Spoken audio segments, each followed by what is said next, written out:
And what's also worrying is the situation in Gujarat. Ahmedabad remains a cause of worry, with 70% of the state's COVID-19 cases being reported in the city. In a bid to counter the rising numbers in the city, authorities have further tightened the lockdown.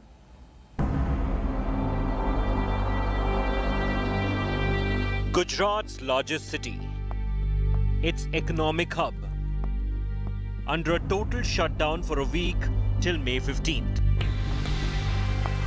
The epicenter of coronavirus in the state.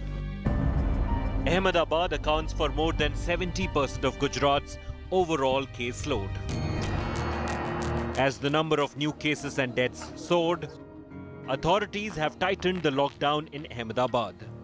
No sale of fruits and vegetables, no supermarkets, no home deliveries till May 15. Only milk and medical stores are allowed to function. जितने लोगों को check किया गया, लगभग 25% लोग उसमें positive पाए गए। इसलिए ये निर्णय लिया गया है कि दूध और दवा की दुकानें, इसके अलावा बाकी की सब दुकानें कुछ दिनों के लिए हम बंद रखेंगे। Police, aided by paramilitaries, are enforcing stricter regulations. A disorienting quiet in an otherwise bustling industrial metropolis. Bureau Report, India Today. And India began its biggest ever repatriation exercise to bring back citizens stranded abroad. The first two Air India flights from the UAE, carrying a total of 363 Indian nationals, including 9 infants, landed in Kochi and Kozhikode in Kerala late last night. A flight which took off from Delhi last evening to bring back 244 Indians from Singapore will land by noon today. Nearly 15,000 Indians stranded overseas due to coronavirus are expected to return on special Air India flights from 13 countries over a week. The evacuees upon arrival were screened and will be kept in 14-day quarantine. It's mandatory for them to register on the Arogya Setu app. Meanwhile, INS Jalashwa has reached the Maldives to bring back stranded Indians. INS Magar will also reach Maldives on May 10th. Around 1,000 Indian citizens are stranded in Maldives.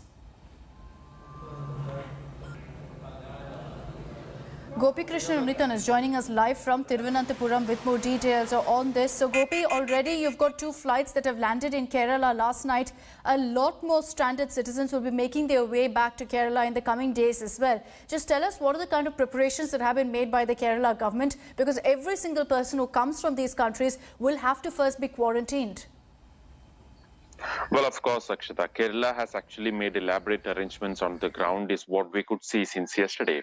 So the first flight that actually landed was from Abu Dhabi. It landed in the Cochin International Airport at around 10:08 last night. And every single passenger was subjected to a very strict screening mechanism inside the airport. And apart from one person, all the other passengers were allowed to be shifted to the quarantine facility. This one passenger who had shown some symptoms of fever has been shifted to the Kalmasheri Medical College.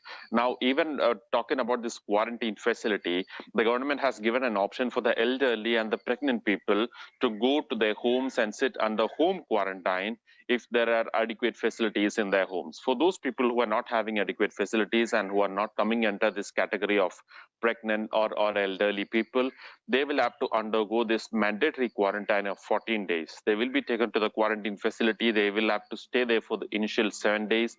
On the 8th day, their samples will be taken for the RT-PCR test. And depending upon that, the result of that particular test, the government will take things forward. And the government has also decided that basically there are 4 international airports in Kerala, and 3 of them will be used for this evacuation exercise.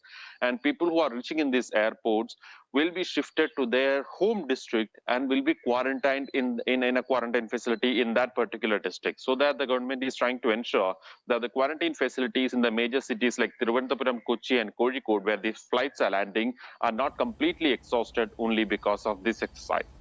Okay, Gopi, thank you for joining us with all those details. Hello everyone, this is Rahul Kamal here. Hope you enjoyed this video.